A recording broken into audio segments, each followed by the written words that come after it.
I'd like this evening to just share a few thoughts with you about what I would like to call the queen of the virtues, gratitude. I know from AA friends that this is a subject that is discussed and felt and talked about and used as topic for discussion at meetings in AA, and has been so discussed from the beginning. There is, as perhaps you are well aware, a profound sense of gratitude in the hearts of practically all alcoholics. Gratitude itself is a virtue that stems automatically by its nature from the heart of a receiver, one who has received. And I think the deeper the need that has been fulfilled, the deeper the sense of gratitude. As you know, the alcoholic reaches a point in his life where he simply admits powerlessness. He says he's hopeless and he's helpless, and he goes to a power greater than himself, and as much as says, you have what I want, you have what I do not have, please. And when it is given, the sense, this feeling of liberation and freedom causes a sense and a feeling of gratitude to blossom almost immediately and stay. I believe that the beauty of gratitude, like the beauty of anything, can best be seen in the ugliness of its opposite. How do you tell someone how beautiful is the scent of a rose? You can contrast it with the stench of garbage. And I think that the beauty of gratitude can best be seen in the ugliness of ingratitude. Ladies and gentlemen, no one can stand an ingrate. Even little kids who fail to say thank you, there's something kind of repulsive about that. It may not be the child's fault. I think most of you who are parents constantly remind your children, say thank you, say thank you, say thank you. Gratitude is one of the most beautiful adornments of the human soul. In fact, a friend of mine calls gratitude the Paschal candle in the cathedral of the human soul, which lends it light and warmth. I believe that gratitude is what makes little people big. Gratitude transforms a small heart into a big one. Gratitude is the loveliest, I think, of them all. The ugliness of ingratitude, I've always referred to it as the halitosis of the soul. It is the only thing that makes God turn his face aside. I heard a man say that the prayer of the ingrate is an insult to the face of God, because the ingrate is reaching as high as he can reach to get, and the grateful person stoops as low as he can stoop to give. Because implicit in gratitude is the desire to share the gift. I have heard it said that gratitude is the only coin with which man can buy God.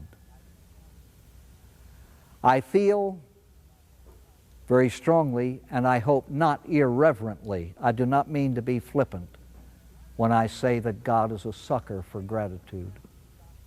Why is it that gratitude occupies such time in the thought and in the speech of the alcoholic? I think that to appreciate the beauty of sobriety, one has to contrast it with the ugliness of the disease. There's a lot of medical research that has given us a whole lot of facts about this disease, a physiological addiction to a chemical. But you and I know from the words of the big book, Alcoholics Anonymous, that the most powerful descriptive definition of this disease is soul sickness. It is a physical disease whose repercussions are mainly spiritual. The human body is one of the most magnificent machines ever devised. It can stand punishment and pain almost beyond imagination. How many hundreds of hangovers does the average alcoholic go through in a lifetime? How often have people been this far from death and survived? And in the treatment end of this disease, those who are involved in it know that some people who come close to death are up and about within a matter of days. I'm not saying that it doesn't damage permanently. In some cases it does. In some cases the brain damage is irreparable. Sometimes liver damage is irreparable. But in the main, the human body bounces back and bounces back and bounces back from a lot of things. The damage, as I've said this so many times in so many other talks, but I think it is of utmost importance tonight to understand the depth and the nature of this illness. It robs us of freedom, I heard a man say. Freedom. This is the one ingredient essential to the human being to fulfill the purpose for which he was created, to love God, to love neighbor as he loves self. If he isn't free, he can't love. If he isn't free, he can't fulfill the purpose for which God made him.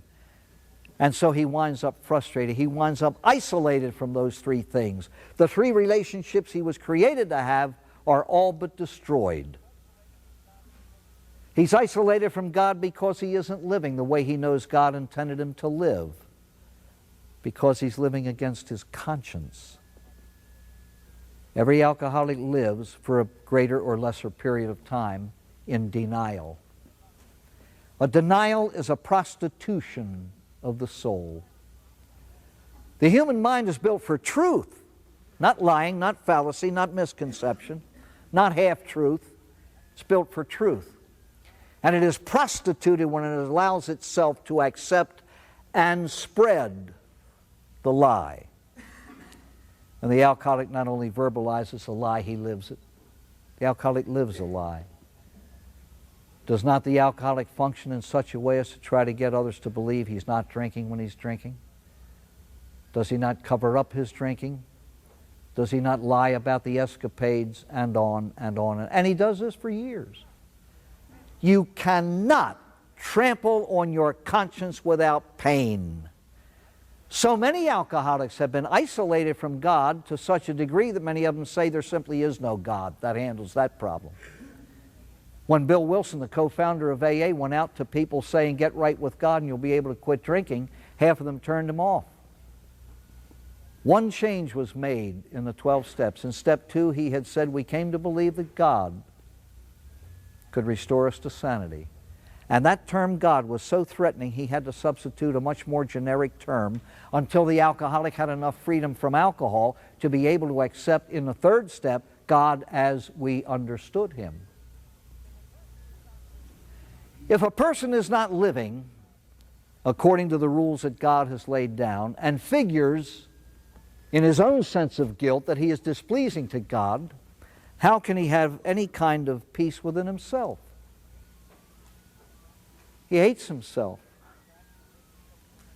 Perhaps you've heard me say so many times that the greatest blessing God can give an alcoholic is to enable him to look into a mirror and just experience a desire to vomit because he can't stand what he's looking at.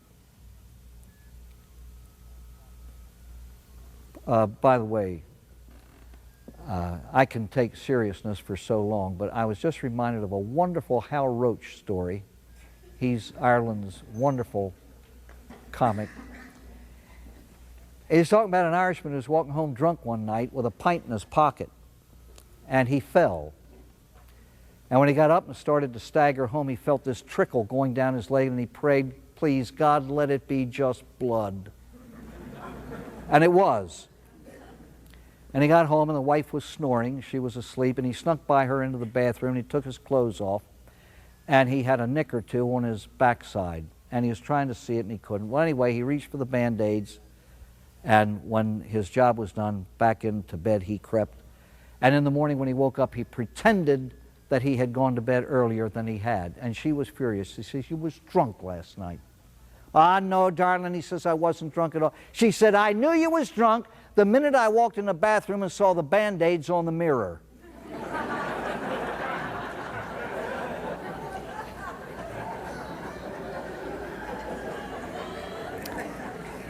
You see, the disease does do things to alcoholics and makes them function in a rather wacky way. And I've often said that if we didn't laugh, we'd cry as we discuss this disease. The alcoholic is then isolated from fellow humans. Who was it that said the alcoholic is alone in a crowd? Whoever said that didn't even come close. The loneliness in the heart of the alcoholic is indescribable. He's like a swimmer isolated under the surface of the water, knowing that soon his lungs will burst and it'll all be over. He's like a prisoner, locked alone with no jailer around. He wonders whether he will ever be free. All of a sudden, somebody leads him to the garden of sobriety and opens the door and ushers him through. It's like the swimmer whose head bursts the surface of the water and air is there and he fills his lungs with it.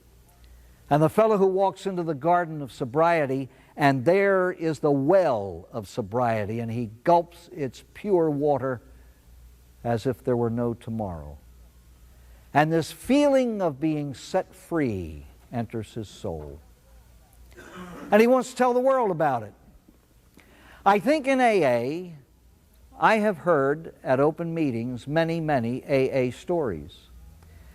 And I have heard people of all ages, all stations in life proclaim their gratitude for their sobriety. But this is what I hear.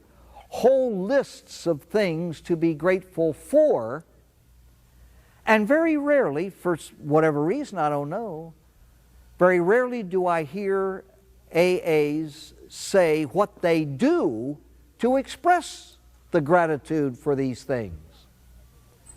Every one of us on earth has a list, a litany of things to be grateful for. The alcoholic who describes himself as bankrupt in every way, body, mind, emotion, and soul, has practically everything to be grateful for. Number one is his life. Sobriety is life. You and I know that this is a terminal illness. If the alcoholic does not stop the drinking, ultimately it will stop him. And so automatically all alcoholics have a list of things that each has to be grateful for. They differ in emphasis, they differ in degree, but fundamentally all of these things every alcoholic has on his list. Peace of mind and peace of soul, this thing that we call serenity. It now exists in the heart of the alcoholic in place of the confusion, the utter, complete confusion that had existed before. He doesn't know which end is up precisely because he has lived with a drugged brain. He's in a fog. Everything is hazy. Everything is gray. The fog has lifted. The confusion is gone. He knows what to do. Trust God, clean house, help others. Dr. Bob's 6-word summary of the 12 steps. He knows that if he is to stay alive and to be happy, he tries to live these 12 principles of rational behavior. And so the confusion is replaced with this wonderful sense of settling, serenity, and peace. One of the things that he has missed most is respect for himself. How often have any of you in AA meetings ever heard this expression? I like me now. And I like me now because I'm living the way I believe God intends me to live. And so, self-hatred is replaced with self-respect. The confidence that I am a human being, I am capable of living. I am capable of accomplishing. Above all else, I am capable of helping another human being.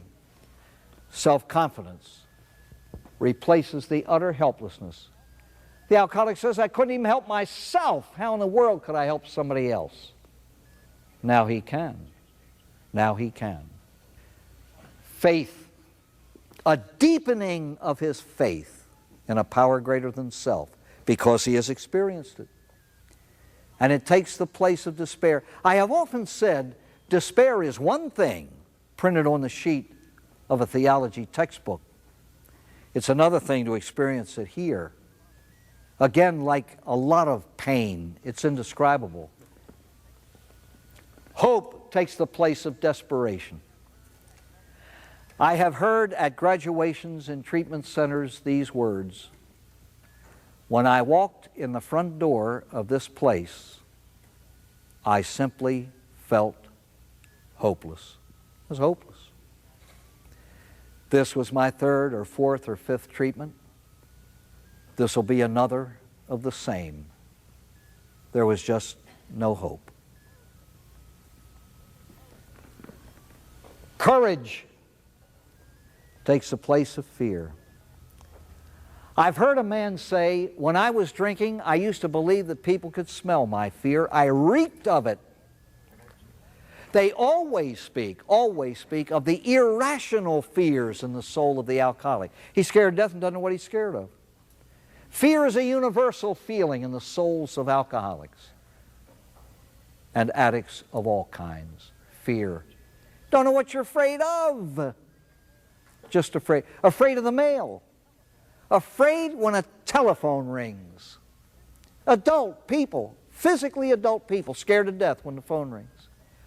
Those fears are gone. It's replaced with courage. The alcoholic says, I can do things now I could never do before.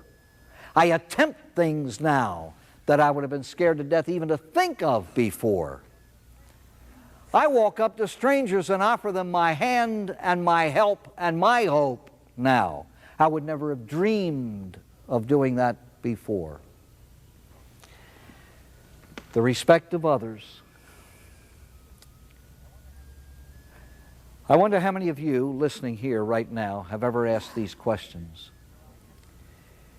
Will I ever again have the respect of those who used to respect me?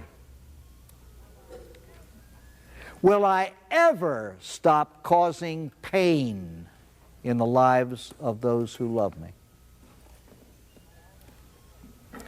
All of these questions had a kind of a note of desperation to them. But now I have the respect of other people, he says. I've earned it. I always tell alcoholics, if people mistrust you, they have a right to mistrust you. How many promises were broken? A couple of hundred? A couple of thousand? How many promises to oneself have been broken? As the alcoholic says, in my heart of hearts, the next time will be different. And it is different, it's worse. The broken promises. How in the name of God can I ever again in my life, ever be trusted? I will be trusted if I become trustworthy. And there's only one way to do that. Stay sober today. And when tomorrow comes, do it again. And then do it again and again. And the contempt of others, and above all else, the pity, the pitying pity of others changes to respect. A clear conscience in place of guilt. Ladies and gentlemen, I have always said, basically, serenity is nothing more than peace of conscience. I'm living as I know I ought to be living.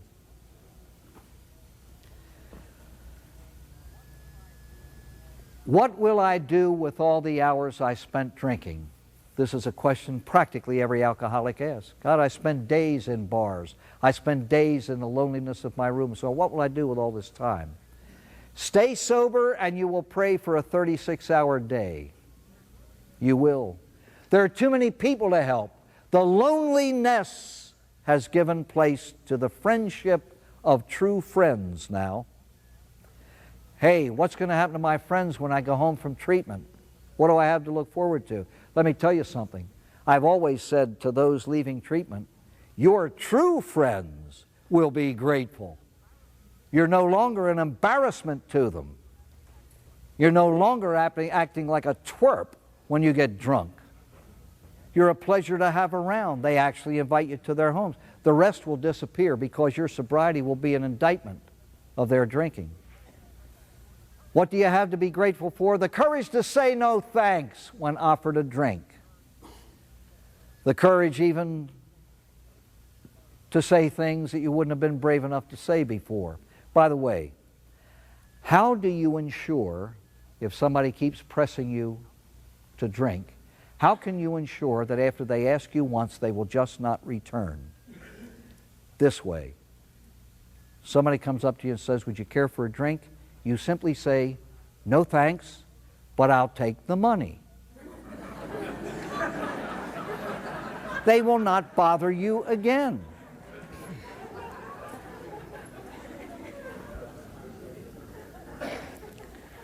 A very clear-cut pattern of living. It's laid out now. Practice these principles in all our affairs. It takes the place of the confusion that is created by all the philosophies that are pretty prevalent out there. The philosophies of permissiveness, and you can take your choice. No more choice. I know what the rules are now. There's no more confusion. Difficulty in living the good life? Oh yeah. Lots of difficulty, but it's clear. There's no more confusion. The joy of achievement. I have actually done something for somebody else. There's nothing on earth that takes place of that type of satisfaction. Satisfacere, to make enough, to fill yourself with this sense of completion, I have done something for another. That is the essence of fulfillment and happiness. Ladies and gentlemen, Bill Wilson started with step 12 in order to discover the first 11. You know what the 12th step is? Happiness and fulfillment is available only through commitment to others. You don't seek happiness for self. You seek to love your brother, and happiness and fulfillment result from that. And we discover that. Freedom from the obsession with alcohol. That is the gift. After the years of frustration and disappointment, which gives way to hostility and then anger and sometimes hatred on the part of family members, all other things being equal, is usually replaced ultimately with a deepening of the love from one's family. The biggest thing that most modern alcoholics have to be grateful for is the fact that they were born in this era. Born in the era of AA. There are certain cures for cancer that have not yet been discovered. We also live in that era. Someday there will be cures for certain illnesses that do not exist. The cures don't exist today. You and I live in the era of AA. How many hundreds of thousands of alcoholics are alive today because two men got together in 1935? I once heard an American author speak at a banquet, and he listed the names of brilliant American writers who died of alcoholism because they weren't lucky to be born later when AA was around. Let me now just for a moment share something from the life of Christ. You're all familiar with the cure of the 10 lepers. In the days of Christ, and up until modern times, lepers were isolated because they have a disease that is highly contagious. It's an ugly disease.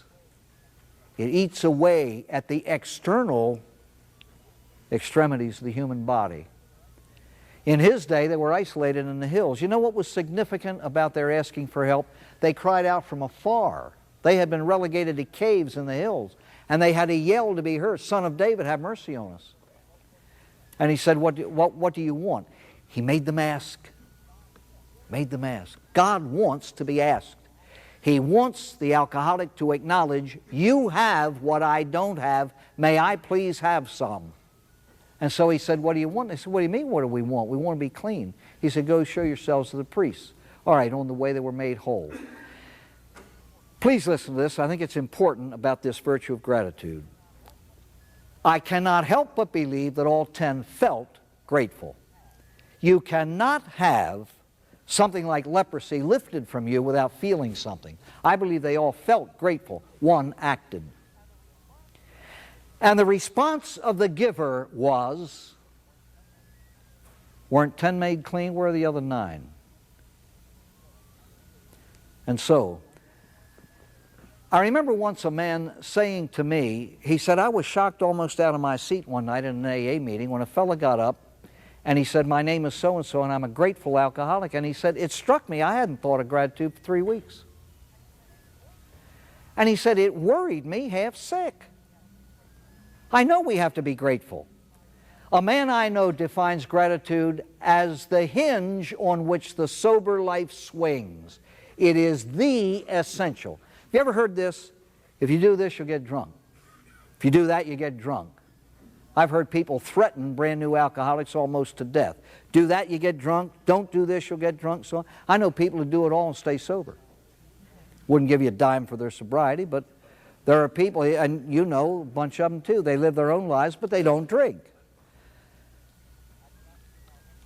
I do not see how anyone can remain sober without gratitude. It is the hinge on which the sober life swings. You don't have to feel grateful, you have to be grateful. And I think that the essence of gratitude is step 12 of the AA program. Ladies and gentlemen, I believe that the depth and the seriousness with which a person works the AA program depends directly on the depth and the seriousness with which he accepts his condition in step 1, in which he says, I am an alcoholic. All right? All the first 11 steps are nothing but a preparation for the 12th. No one gives away what he doesn't have. Now, the wording of the step, having had a spiritual awakening as the result of these steps, all of these steps have given the alcoholic a spiritual awakening as a preface to, we tried to carry the message to alcoholics and practice these principles in all our affairs. The first 11 steps are a preparation for doing what God created you to do, thou shalt love.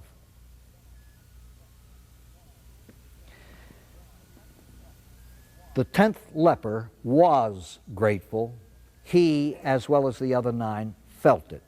He acted. I have heard it said, don't tell me you're grateful. Show me.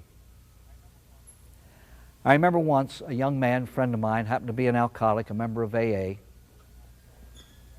and he said that he had become disillusioned one Saturday night. He was on answering service for his area. And he had a list of 12 steppers. Now these are volunteers. These are volunteers. Here's my name, here's my phone number.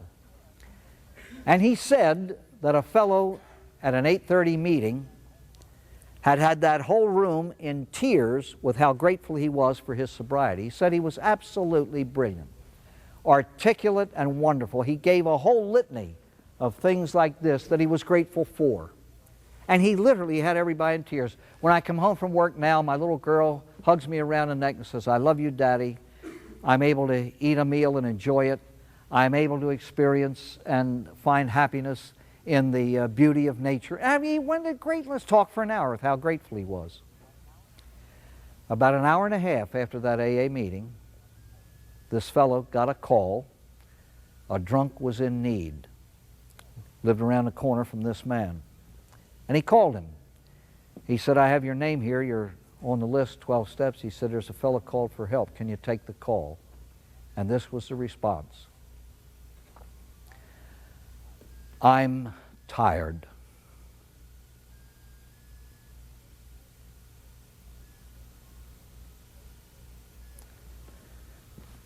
Ladies and gentlemen, if you are grateful for anything, you won't have to tell me. I'll see it. I'll see it. The 12th step is called putting the money where the mouth is. Don't tell me, show me. The greatest thing that we should be grateful for, paradoxically enough, is God's gift of pain. Sounds weird, doesn't it? Who likes pain? You don't have to like it. You just have to be grateful for it. In my opinion, pain is the fertilizer for spiritual growth. We use horse manure on rose bushes. We use a lot of fertilizer of different kinds for different things. Pain is the fertilizer for human growth. How can we pray to God to remove our shortcomings and then gripe at the way He does? He always hands us painful circumstances of life in order to help us acquire these virtues that we're asking for to replace the defects of character. Somebody once said, how come every time I ask God for a blessing, it always comes to me wrapped up in a brickbat?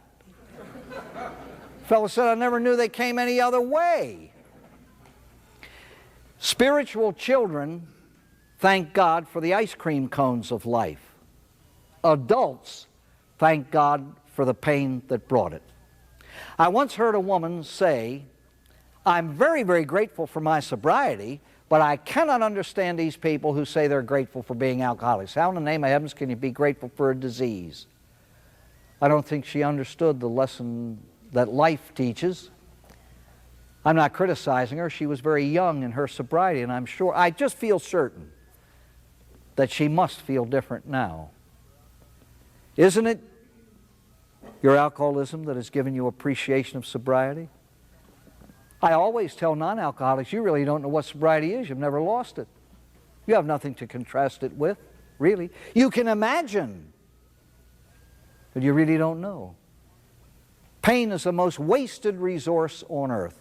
We never use it in the sense of accepting it and offering it up to God. There is an expression of gratitude, and nobody knows it but God and me. But gratitude is really expressed in carrying the message of sobriety to somebody else. Bill Wilson proved that by doing it. He proved it by doing it. The loveliest definition of gratitude I have ever heard in my life. It is the golden tray on which I offer to others what God has given me. Ladies and gentlemen, I'm 63 years of age. I believe that my life is well over half over. I don't think I'm in the twilight zone yet, but I can see dusk beginning to settle. And my one startling fear is very real because I know whereof I speak. It's not being grateful enough for what has come my way on this earth. It scares me. Oh, I can talk a good gratitude. Anybody can. That's easy. That's the easy part. But I know where I've failed, and it frightens me. The shortest, and I would hope to the dear Lord, the most effective prayer I say is one in which I try to order God every morning of my life. Make me grateful. Make me grateful.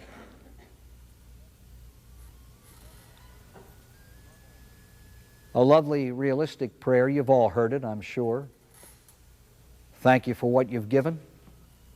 Thank you for what you've taken away. Thank you for what you've left me. I think it takes greatness of soul to say that and mean it.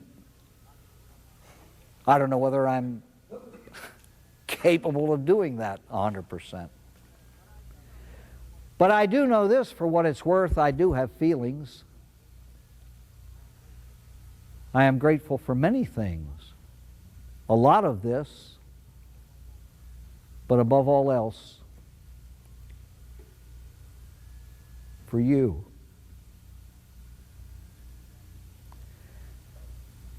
And a lot of people like you who have made my life worthwhile. I thank you for that, and good night.